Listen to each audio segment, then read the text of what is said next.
how to use this telescope. Of course, we're not at nighttime, so we don't have real stars to point at. But you turn on your red dot finder, make sure it's operating, and that'll make this job a whole lot easier. But we're not going to do that right now.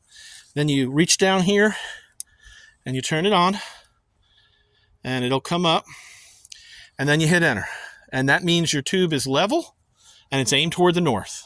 So you already have done that. It wants you to know if you want to auto align. Say enter. And it tells you again, make sure the tube is level and it's aimed north. Hit enter again. It asks you for the date. It's 11 November the 13th, 2024. And you hit enter. It wants to know the time. It's 3:30. 3:30 on the dot. 3. Oh, I hit undo there. Hold on. Hit undo if you want to go back. Right. 03:30. You hit enter. And it got PM. That's the time it is, so it's PM. Daylight saving, you got to use these daylight savings time. Enter.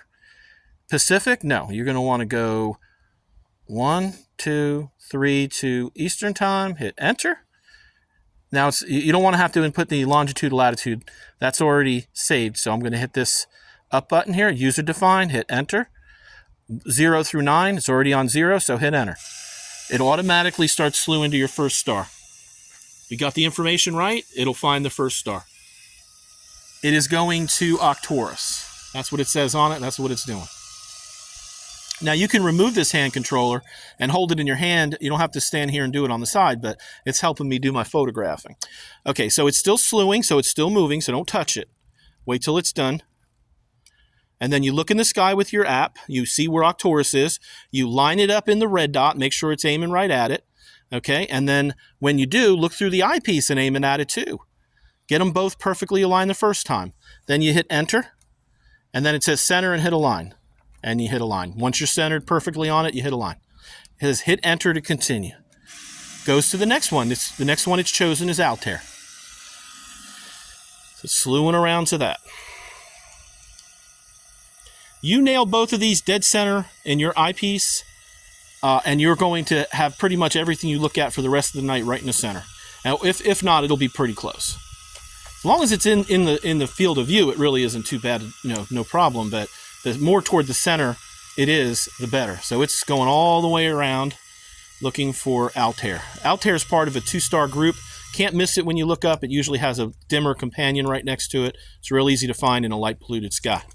Okay, it's still slewing, so you don't touch it. It says aim it, and use your arrow keys right here. You can take this off to make it a little easier. Hit your arrow keys, get it lined up in the viewfinder, and then in your eyepiece. And then when you're done doing that, you hit enter, and then align. Successful. Now you can go to anything in the database. You got planets. You can hit that as soon as it's ready, that is.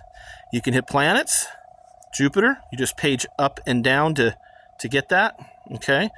You hit undo, and you can go to, say, your list. Okay? That can be either a planet, a tour, certain types of stars, double stars, named object. Hit enter. Andromeda Galaxy, you can go fish around for something. Whirlpool Galaxy, Veil Nebula, you'll never see that. Trifid, you'll see if it's in the right position in the sky. You just keep going around till you see something that tickles your fancy. Sombrero Galaxy, that's always fun to look at. Sculpture, let me see.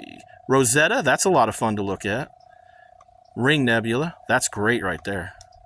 Pleiades, that's always fun to look at. Pinwheel Galaxy. Owl Nebula. Orion Nebula, this will blow you away every time. So there's so much to look at. If you want to back up, you can hit that. But these are two of your main ones. Either you go straight to a star that you want to look at, you can hit that star button, but you back up, you go to either planets, list, or star page. If you go to list, you got to page up and down to what you want to look at. You can go to messier objects. That's different. I don't know if you want to mess around with that. Just choose from the list is usually the easiest thing to do. So that's it. You're going to be tracking the rest of the night. You go where you want to go. You can leave this in place if you want. After you're done, you can put it back and just tell it where you want to go. That way you don't got to hold it while you're looking through it. But sometimes it's easier to have in your hand if you're going to be centering something in your eyepiece. So that might be important to do if you need to do that. So that's basically it.